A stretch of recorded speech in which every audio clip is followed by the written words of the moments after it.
The call crackled over the carrier's bridge at 14:32 Zulu, urgent, panicked.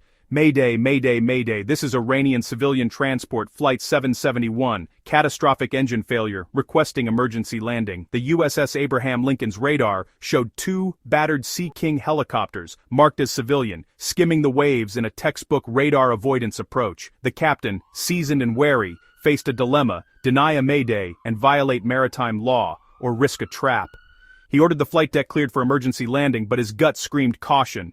Sailors scrambled. Firefighting and medical teams rushed into position, the ship pivoting to rescue mode. The first helicopter, trailing smoke, made a shaky descent.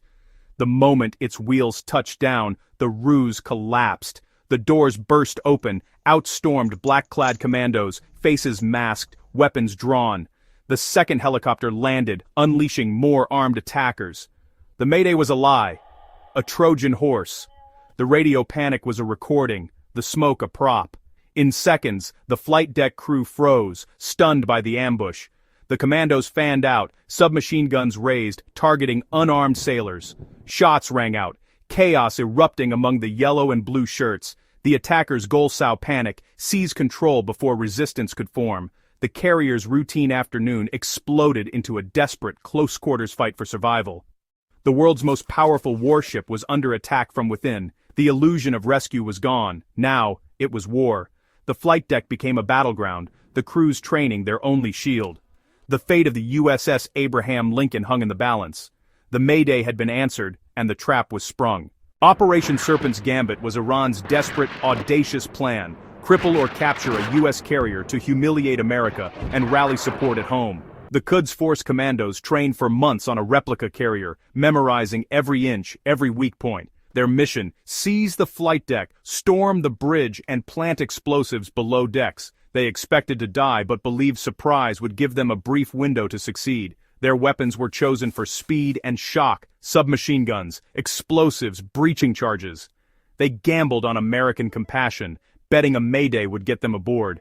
But they underestimated the crew's training and the ship's security. For a few chaotic minutes, it looked like their insane plan might work. The first sign of failure came at the island's superstructure. The commandos expected confusion, but the captain's order, set condition Zebra, triggered a ship-wide lockdown. Watertight doors slammed shut, turning the ship into a fortress. On deck, shock gave way to fury. Unarmed sailors fought back with chains and fists. Security teams and Marines responded instantly, laying down disciplined fire. The attackers' plan to disable aircraft was foiled by armed patrols already in position. The fight devolved into brutal skirmishes among billion-dollar jets. The commandos' radios were useless in the chaos. Teams became isolated, objectives forgotten. The rehearsed assault unraveled. Now it was a desperate fight for survival. The crew's training and resolve turned the tide. The Iranian plan was built on fatal miscalculations. First, they saw sailors as technicians, not warriors, forgetting every crew member is trained to fight and defend. Second, they underestimated the carrier's internal security and the ever-ready Marine detachment. Third, they didn't anticipate the instant lockdown, condition Zebra, trapping them in kill zones. Fourth, they misjudged the ship's physical defenses. The bridge was an armored citadel. Fifth, their radios were no match for the carrier's encrypted comms. Sixth, they ignored the air wing's own security. Jets were never undefended. Finally, they believed surprise alone would win the day. But the crew's warrior ethos meant the shock wore off fast. The attackers were contained, isolated, and outmatched. Surprise faded. The defenders took control. With the attackers trapped, the American counterattack began. Marines and armed sailors moved in disciplined teams, using jets as cover, advancing methodically. The chaos gave way to organized, relentless clearing operations. Sailors transformed into infantry. Master-at-arms provided covering fire, and boatswain's mates guided the assault. Shotgun-armed teams cleared catwalks, raining fire on exposed attackers. The fight for the island was swift. Marines stormed the superstructure, flashbangs leading the way. Within minutes, the island was secure. The flag never wavered.